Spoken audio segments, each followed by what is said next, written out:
Tapi ini laptop yang bikin gua gemeter, bikin gua kepincut dari segi performance-nya. Ini adalah di Ultimate kali ya. Tapi belum di Ultimate, karena Ultimate-nya masih ada MacBook spesial yang baru aja masuk ke Indonesia. Ini adalah MacBook Pro M5 Pro dengan ukuran layar 14 inci dan opsi nano texture. Langsung bikin bergetar ya anak-anak editor di Besindo.tech. Karena ya ini laptop yang diidam-idamkan oleh para konten kreator gitu ya. Entah buat kita video editing atau kita bikin-bikin konten. Dan di video ini kita akan ngebahas soal si laptopnya secara lengkap gitu ya. Mulai dari unboxingnya, terus kita akan testing dari benchmarknya sampai real life testnya untuk render-render Premiere. Yang mana itu nanti dibantu juga sama Haris, video editor Besindo.tech, supaya pembahasannya lebih mantep gitu ya, lebih dalam. Dan kita bahas juga soal kenapa sih yang ukuran 14 inci yang menurut gue pribadi itu paling pas buat kita pakai untuk productivity. Jadi buat kalian yang mungkin lagi nyari-nyari laptop untuk ngedit ataupun kegiatan profesional gitu ya, apakah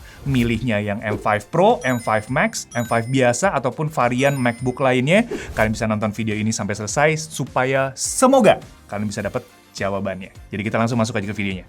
Let's go!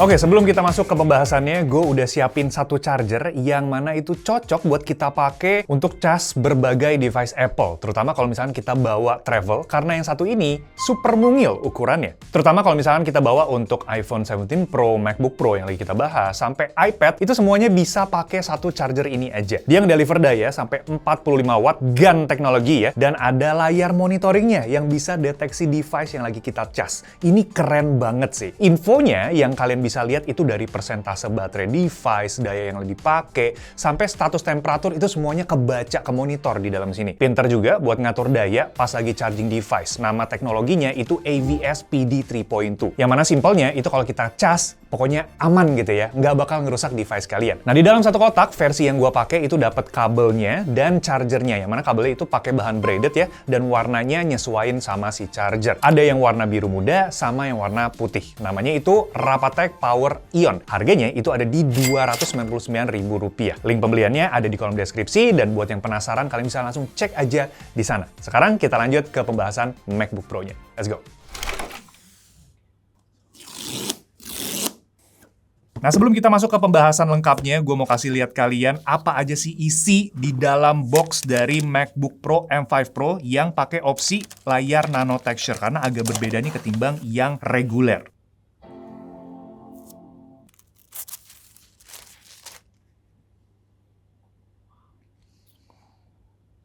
Oke, sekarang laptopnya udah kebuka. Kita setup untuk masukin beberapa data benchmarking, dan nanti kita juga isi buat Premiere juga, yang mana akan kita testing. Jadi, ya, kita lanjutin lagi di sebelah langsung. Transisi dulu.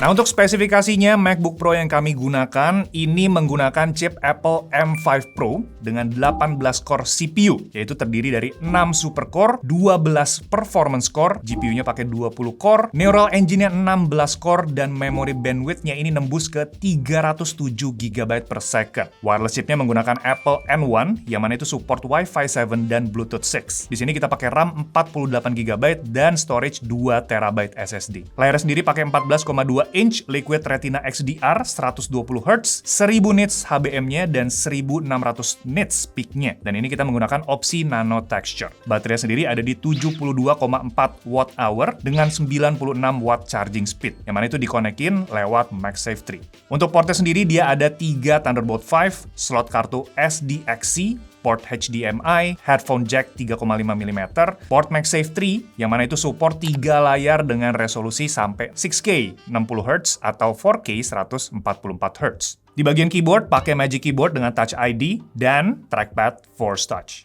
Kamera sendiri pakai center stage 12 MP yang support desk view. Dan terakhir, dia pakai 6 speaker high fidelity dengan woofer force cancelling.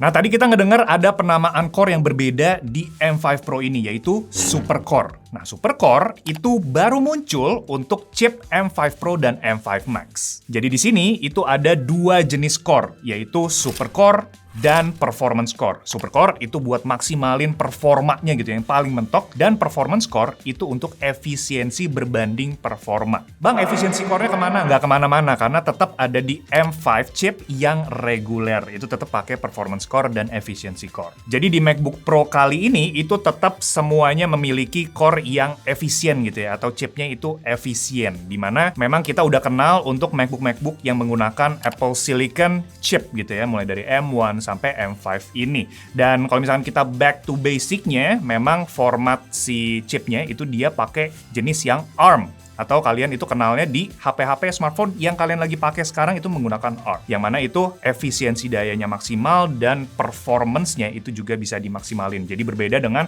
X86 gitu ya. Oke, cerita soal penggunaan MacBook device atau Mac device yang ada di kantor. Gua sendiri itu menggunakan si MacBook Air. Ini MacBook Air M2 yang ukuran 15 inci, ini udah dipakai dari zaman 2024 ya, 2023 ya. Gue udah lupa, pokoknya ini generasi M2 ya, yang udah lama. Dan anak-anak di kantor itu semuanya juga menggunakan Apple devices. Kalau Haris itu pakai M1 Pro, terus ada juga yang pakai M1 Max dengan MacBook Pro dan Mac Studio. Ada juga yang paling baru itu pakai M4 Max gitu ya, yang mana itu semuanya akan kita masukin datanya di sini sebagai perbandingan gitu. Perbandingan seberapa lompat si performance-nya ke MacBook Pro M5 Pro ini. Dan gue sendiri pengguna MacBook Air sebenarnya di sini udah lumayan keteteran gitu ya, kalau misalkan gue harus ngedit video dan segala macem. Itu kenapa gue lumayan excited untuk mencoba si laptop ini. Dan gue juga tahu kalian udah penasaran soal performance-nya kayak gimana, jadi kita langsung masuk aja ke pengetesan pertama, yaitu benchmarking sebelum kita nanti masuk ke real life testnya. Let's go! Oke, pertama kita tes lewat Geekbench 6, di mana M5 Pro itu dapat skor sampai 29.000 untuk multicore-nya, yang mana kalau dibandingkan dengan M1 Pro itu naiknya sampai 151%. Nah, di Cinebench R23 sendiri itu dapat skor di 30 ribuan poin, yang mana itu naiknya 147%. GPU-nya ini yang luar biasa kenaikannya di 52.000 poin, yaitu naik 430%. Wow. Untuk SSD speed-nya sendiri kita pakai Magic Disk Benchmark, yang mana itu dapat write-nya itu di 18.000 MB per second, atau ini udah nembus ke 18 GB ya, dan read-nya itu di 10.000 MB per second. Jadi kalau misalkan kita lihat dari hasil benchmark-nya, MacBook Pro M5 Pro itu bisa ngelibas hampir semua device-device Mac yang kita gunakan di kantor gitu ya. Bahkan saat disandingkan dengan M4 Max, itu ada beberapa sektor yang lebih kenceng di sini. Ini bisa dibilang laptop yang udah membuat gua kepincut gitu, bergetar hati melihat ini karena skornya sudah melewati M4 Max-nya si Roy gitu ya. Wah, di sini sih kalau ngedit luar biasa. Tapi untuk ngetesin, kita langsung cobain aja rendering test, yang mana gua undang Haris dulu untuk masuk ke sini, ngobrol-ngobrol bareng, dan kita tes si laptopnya untuk kita ngedit video. Let's go. Oke, Riz, silakan masuk. Oke. Kita langsung nyobain. Tapi sebelumnya, Haris ini siapa sih lu? Siapa sih? Oke. Gua di Base Indotech ini sebagai video editor, videographer juga. Dan lu sendiri pakai entah Final Cut Pro atau Premiere gitu ya? Gue pakai Final Cut Pro dan Premiere juga. Dan karena kita filenya yang paling gede itu ada di Premiere, jadi di sini kita menggunakan Premiere yes. untuk ngetesin timeline editing heavy lah, bisa heavy. dibilang. Ini boleh tahu dia di resolusi berapa kita ngelihatnya nih sekarang? Oke, jadi yang gue pakai ini videonya ada 4K 60 fps, ada 3 lapis, dan ada beberapa aset-aset motion asset gitu. Oh iya loh, ini rame loh. Kalau kalian tahu videonya Battle Royale itu banyak aset, banyak visual. Nah, betul. Dan ini lumayan heavy editing. Berarti ini bisa dibilang udah multi layer, dia menggunakan resolusi yang berbeda, frame rate yang berbeda juga. Dan kita ini previewnya ada di versi yang full. Yes. Jadi nggak half ya? Ya. Jadi yang di MacBook Pro, M1 Pro, di timeline kan ada beberapa yang masih merah-merah kayak gitu, yang kayak gini-gini nih. Itu gue masih pakai preview yang full, dia udah lumayan patah-patah lah. Jadi playbacknya tuh suaranya doang, tapi visualnya mati nge-freeze gitu. Ini lu pakai RAM berapa nih? Ini yang 16GB 1 tera. 16GB 1 tera M1 Pro. M1 Pro. Tapi kalau misalkan bisa dibilang, apakah di sini lu bisa lancar untuk ngeditnya di M1 Pro? Paling ya gitu, gue harus turunin resolusinya dulu ke setengah atau bahkan ke 1/4, sorry. Oke, yang mana itu jadi ngebatesin secara visual kita Iya. ngeditnya kayak gimana. Dan di sini itu dengan full. Ya, di sini gue coba dengan full di bagian yang masih merah ini itu masih lancar. Oke. Tapi beberapa mungkin ada frame drop dikit, tapi itu kayak biasa kalau bisa editor kalau ada frame drop kita pause, kita play lagi itu lancar lagi. Ini kalian ngedit berat banget, Pak. Yes. Buset. Ini ada tiga footage. Ya memang kalau misalkan kayak gini membutuhkan si GPU yang lebih kenceng sih ketimbang bukan yang lama jelek ya, tapi maksudnya lebih kenceng ya lebih baik karena kalian butuh visual yang bagus juga. Kalau misalkan kalian kayak pause dan kayak kalian play lagi, itu kan butuh waktu dan kayaknya kurang seamless gitu untuk ngedit gitu. Dan ini di full ya by the way. Kalau misalkan kita setengah ya mungkin akan lebih enteng si previewnya ya. Itu untuk perbandingan kalau misalkan kita ngedit di timeline. Ya. Oke, jadi ada perbandingan di bagian smoothness dan playback. Lancar atau enggaknya lah ya. Atau enggaknya, iya. Saat kita masuk ke multi-layer yang benar-benar berat. Tapi sekarang kalau misalkan kita rendering video ini, si Battle Royale ini, antara keduanya, perbandingannya sejauh apa, Pak? Oke, yang udah gue tes pertama di M5 Pro render video 5 menit, dia dapat di 3 menit 49 detik. M1 Pro dia render video 5 menit, didapat di 5 menit 59 detik. Lanjut ke render video di 10 menit, M5 Pro dia dapat di 10 menit 17 detik. M1 Pro dia dapat di 17 menit 27 detik. Tapi ini semua tergantung project kalian sih, dari efek yang kalian pakai atau footage-footage yang kalian pakai enggak. Kalau misalnya kalian pakai yang 8K open gate 10 bit, nah itu beda cerita. Udah beda cerita, iya sih, benar. Yang penting dia ada di dalam si kapabilitas di antara keduanya gitu. Yang pasti karena ini tadi kita udah lihat di bagian GPU-nya lebih kenceng, ya seharusnya yang ini akan lebih menarik kalau misalkan GPU heavy gitu. Si video renderingnya atau ya apapun itulah 3D rendering kan ada juga. Oke. Terima kasih insight yang luar biasa. Oke, sekarang kita masuk ke pembahasan setelah dari kita produktif gitu ya, kita kerja-kerja, yaitu ke bagian entertainment. Gaming kita main di MacBook Pro. Let's go. Oke, sekarang kita main Cyberpunk 2077 dan di sini gue pakai settingan yang defaultnya aja, settingan di medium, quick presetnya, dan videonya atau resolusinya itu ada di 1800 x 1125 gitu ya. Jadi ini bukan full screen yang benar-benar full, dan di sini dapat 144 fps. Ini gede banget untuk medium settingnya dengan resolusi yang tidak full tentunya ya. Tentunya lancar. Kalau misalkan tidak lancar, saya akan sedih sekali gitu ya. Nah ini kita coba cek aja kalau misalkan keluar dari gedung ya, yang mana itu grafiknya pasti lebih heavy lagi ketimbang yang ini. Apakah frame rate-nya drop di bawah 100 fps. Kipasnya udah kedengeran langsung. Suara kipasnya udah lumayan kenceng untuk gaming. Lagi ngedit, kayaknya jarang banget kayak gini. Di game aja ini berasa kipasnya bener-bener mengaung gitu ya. Oke, sekarang kita udah masuk ke open world-nya. Kita belum bisa kontrol mobilnya karena ini setengah cutscene kali ya. Nah ini gue coba untuk naikin si graphics-nya ke settingan resolusi yang, bukan graphics tapi resolusi yang mentok di 4K ya. Jadi ini menyesuaikan dengan layar laptopnya sendiri, layar si MacBook Pro M5 Pro di 3024 x 1890 ya. Tuh, FPS-nya juga jadi ngegedein sendiri. Settingannya masih sama di medium, dapat di 55 FPS. Wow. Ini main kayak gini di resolusi full masih capable banget sih. 50 FPS masih oke lah ya. Walaupun nggak nembus ke 60 ke atas, tapi masih enjoy gitu mainnya. Nah, ini actionnya ya. Wow, oke. Tuh ya, paling mentok-mentok turun ke bawah itu di 48, 46.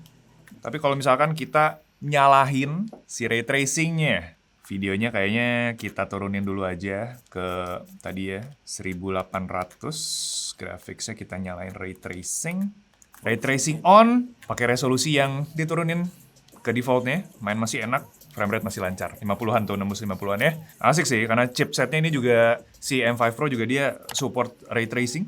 Jadi kita main game nggak cuma rendering doang, main game juga capable gitu ya. Action tipis, harusnya di sini ada animasi yang berat. Tembak-tembakan ya. Turun di 46 lah ya. Paling kecil di 46 saat animasi yang lumayan berat, fight scene kali ya gitu ya.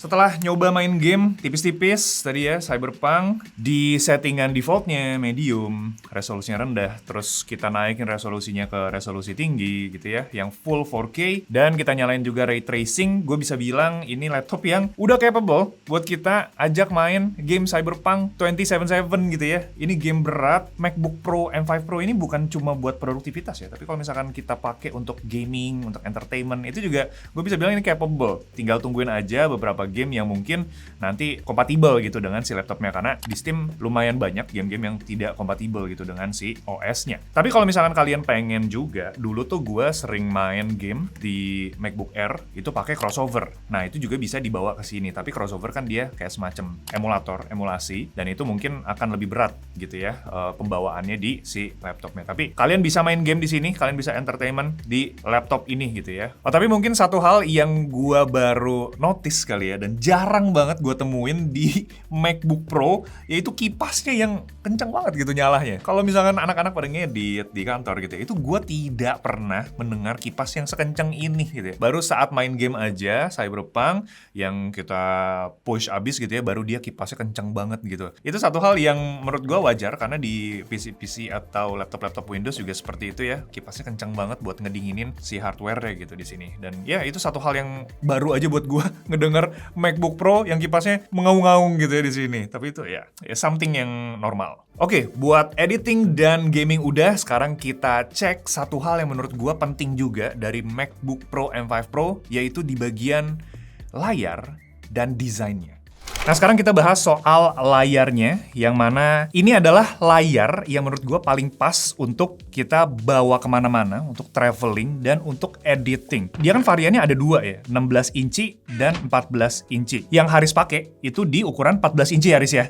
14 inci dan kita pakai juga 14 inci. Gue pernah pegang yang 16 inci, itu dipakai sama si Dick yang pakai M1 Max, dan itu menurut gue agak kegedean gitu. Gue sendiri itu pakai yang 15 inci untuk MacBook Air, dan gue ngelihat yang 16 inci itu terlalu besar gitu untuk kita bawa kemana-mana. Untuk portability-nya itu tidak sebaik ini yang ukuran 15 inci ke bawah. Nah, untuk ukuran yang 14 inci ini berasanya pas, dan kalau misalkan kalian pengen nambahin screen layar, itu juga bisa nambahin sampai 3 layar lewat si port Thunderbolt-nya. Jadi kalau misalkan kita pakai kemana-mana, kalian mungkin lebih suka untuk traveling dan segala macam gitu ya, itu lebih cocok pakai si MacBook Pro yang ukurannya 14 inci. Apa sih namanya kalau yang suka jalan-jalan sih? Digital Nomad. Dan si layarnya ini yang menurut gua paling pas juga untuk kalian pakai traveling. Karena nano texture secara tidak langsung itu kan artinya anti refleksi ya. Kalau kalian ketemu sama pencahayaan dan misalkan lampu atau di outdoor, semi outdoor gitu, itu ngedit tidak begitu mengganggu si pantulan-pantulannya lewat si nano texture ini. Nah, perbandingannya dengan sebelumnya yang gua pakai MacBook Air, karena MacBook Air itu pakai Retina display yang non mini LED atau non XDR. Di sini ya tentunya gua ngelihat secara warna sih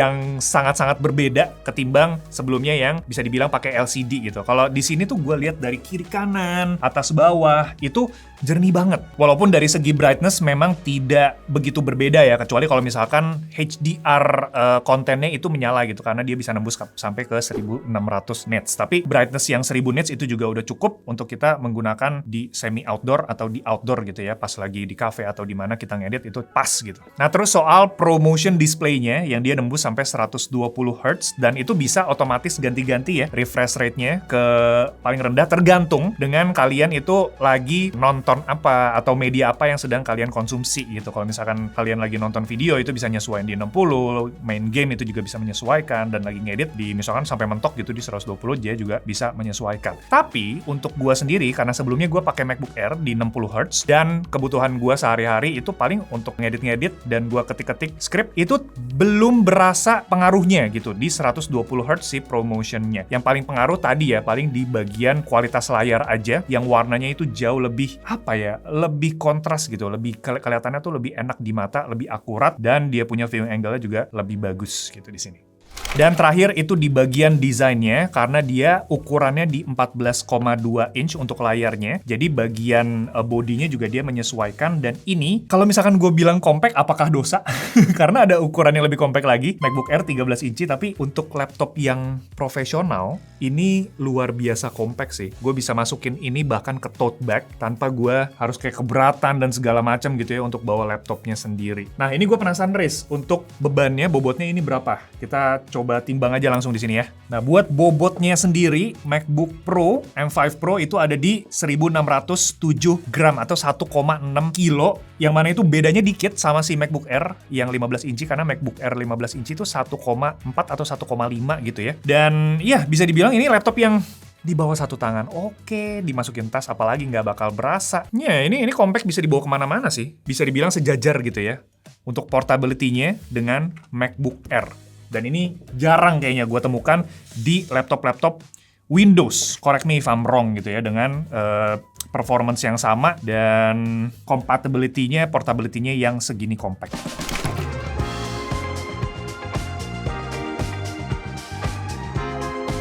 Oke, setelah kita testing, tadi ada kolaborasi juga sama Haris untuk ngetesin perbedaan performance-nya MacBook Pro M5 Pro dengan device-device Mac lain yang kita gunakan di studio. Gue bisa bilang ini adalah di Ultimate kali ya. Tapi belum di Ultimate karena Ultimate-nya masih ada 5 Max. Tapi ini laptop yang bikin gua gemeter, bikin gua kepincut untuk digunakan produktivitas sehari-hari, dan rasanya ini adalah yang paling pas M5 Pro untuk dari segi performance-nya. Karena tadi ya, dibandingkan dengan M4 Max, itu yang paling kencang yang kita punya di studio, itu dia lebih kencang lagi, dan dibandingkan dengan M5 Max, itu juga performanya bukannya kalah, tapi sama-sama kencang gitu ya. Dan ini yang paling masuk akal dari segi harganya dan dari segi barang yang kita dapetin untuk kita kerja gitu. Jadi bisa dibilang untuk kalian yang mungkin sama-sama video editor atau content creator, atau mungkin kalian AI developer gitu ya, yang butuh laptop dengan performance super kenceng, gue bisa bilang ini laptop yang sangat menarik untuk dilirik gitu ya, kalau misalkan kalian nggak butuh aplikasi-aplikasi di Windows. Nah, kalau gue sendiri sebenarnya ada kebingungan di mana gue memilih M5 Pro atau M4 Max. Karena dari segi performance tadi kita udah lihat perbandingannya saat kita rendering itu tidak berbeda begitu jauh. Hanya dari segi harganya aja yang mungkin akan gue pertimbangkan. Tapi kemungkinan akan lebih menarik kalau misalkan, dan lebih jangka panjang juga kalau misalkan gue memilih si M5 Max. Karena improvement dari segi AI processingnya yang lebih kencang di sini. Tapi gimana menurut kalian? Mana yang lebih menarik? Apakah MacBook Pro M5 Pro ini adalah laptop yang cocok untuk kalian, dan mungkin ada pembahasan yang ingin kalian dalemin lagi, kalian boleh tulisin aja di kolom komentar, kita saling berbagi, kita saling berpendapat gitu ya di sana, dan kita ketemu lagi di video selanjutnya. Thank you guys. Ciao, Bel.